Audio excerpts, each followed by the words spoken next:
Guys, ayan, pinamantika ko po yung taba ng baboy na nabili ko. At ngayon igisa ko na yung aking bawang at saka sibuyas dito para sa aking lulutuin. Ayan. Lagay ko na rin pati yung sibuyas. Gisa-gisa lang muna natin hanggang sa pumula-pula yung ating bawang at mag-glossy yung ating sibuyas.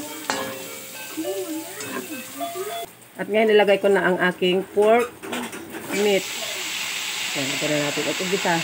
Kasi ang aking menu ngayon ay binagoongan. Ay,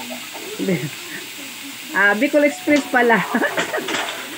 Lagyan ko muna siya ng kunting patis. Hindi masyado kasi maalat yung bagoong natin. Lalagyan ko rin siya ng pamintang pino. At antayin na lang natin siya hanggang sa lumambot bago natin ilagay yung ating sili. Ay, hindi pala bagoong. Bagoong pala muna, panghuli yung sili. Kasi madudurog yun pag inilagay kaagad natin. Lalagyan ko po siya ng tubig para pampalambot kasi kulang yung aking katas kanina eh. Ang kanyang katas pala. Ayan, sakto na yan. 2 basong tubig at atin na siyang tatakpan para lumambot. At ayan guys, at ayan dahil malambot na ang ating karne, lagyan na natin siya ng bagoong. Ayan. Lagyan natin siya ng bagoong na marami para mas yummy. Ayan, tama na yan. At halo-haloin lang natin siya. Yung bagoong ko kasi guys ay luto na yon. Hindi nabili ko siya. At parang na-craving ako ng Bicol Express.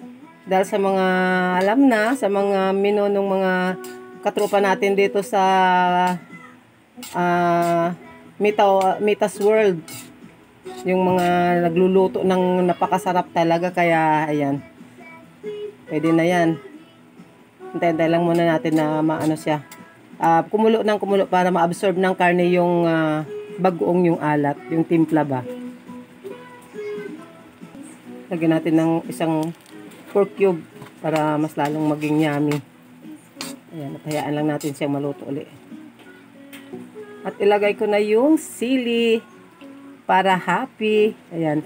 Kung napansin nyo, konting sili lang po yung nilagay ko. Kasi hindi ako talaga mahilig sa maanghang. Try ko pa nga to kung kaya ko. Ewan ko ba, napakahina ng ko sa maanghang. Although na noong araw ang mga magulang ko, mahilig naman sila sa maanghang. Ako lang talaga hindi. I am not a hot person. Wow, hot person. At ayan, dahil unti-unti na siyang natutuyuan, ilalagay na natin yung ating ready-made na gata. Kasi hindi ako nakabili kanina sa palengke ng gata. Kaya ito na lang ang aking gagamitin. Although mas masarap talaga sana yung fresh gata kasi siyempre iba yun kaysa dito sa mga ganito. Pero kung wala, pwede na rin. Pwede na rin ito pang substitute yung wala talaga. Di ba guys? Agree ba kayo? Ano ba? Sa tingin nyo, is it yummy? Or it is yummier? At ayan lang. Titikman ko na lang mamaya kung ano. Teka lang. Hihingala ako ng malalim kung kaya kong tikman. Pag kumulo, titikman ko. Lagyan din pala natin siya guys ng isang kutsaritang asukal. Wow, yung amoy pa lang talaga naman. Tikman natin kung kaya natin yung anghang. Grabe. Ang sarap guys, promise. Ang linamnam. At ayan lang.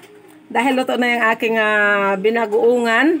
At ayos na yung timpla. Sakto na din yung kanyang alat, anghang at saka tamis. Thank you so much for watching. Please, don't forget to react, comment, and share na rin. At please follow for more videos. Don't forget to react, comment, share ulit na God. This is Orange loves you.